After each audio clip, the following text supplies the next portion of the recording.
The healthcare portion of the roadmap is probably the most significant.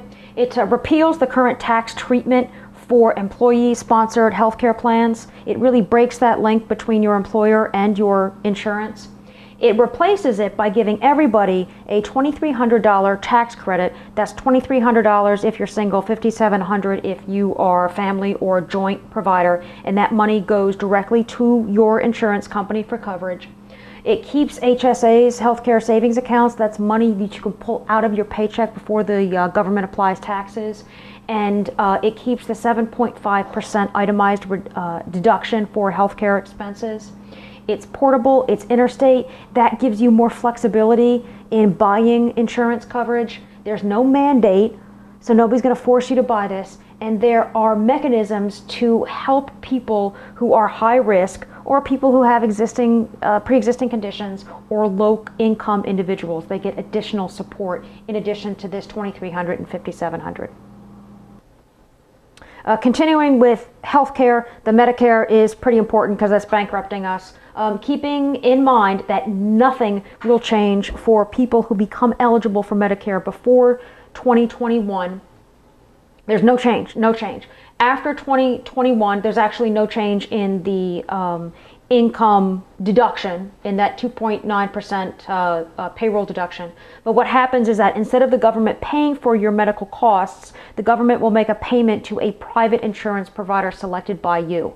That payment is means tested. So if you make $80,000 a year or less, you will get 100% of that payment. If you make between $80,000 and $200,000 a year, you will have to come up with 50% of that payment. The government will pay the other 50%. And if you make over $200,000 a year, you will have to make 70% of that insurance payment. The government will pay 30%.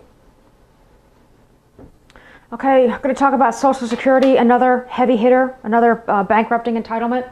First of all, no changes for anyone over 55. Just like Medicare, you don't want it, you don't have to deal with it.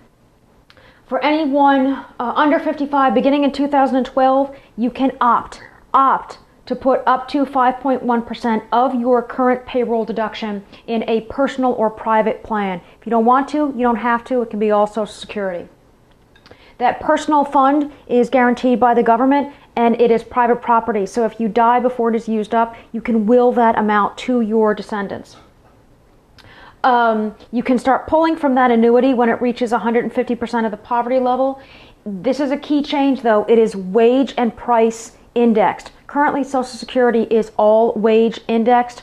That will change a little bit. The idea being is that we're not here to keep you in the manner to which you become accustomed. We're here to help you keep abreast of inflation. COLAs stay, and it does advance the retirement age to 67 in 2026. That's a one-year advancement, and there will be additional advancements as the century progresses. With respect to taxes, the Ryan Roadmap would, first of all, say that federal taxes could only be 19% of U.S. GDP. But after that, the individual has a choice.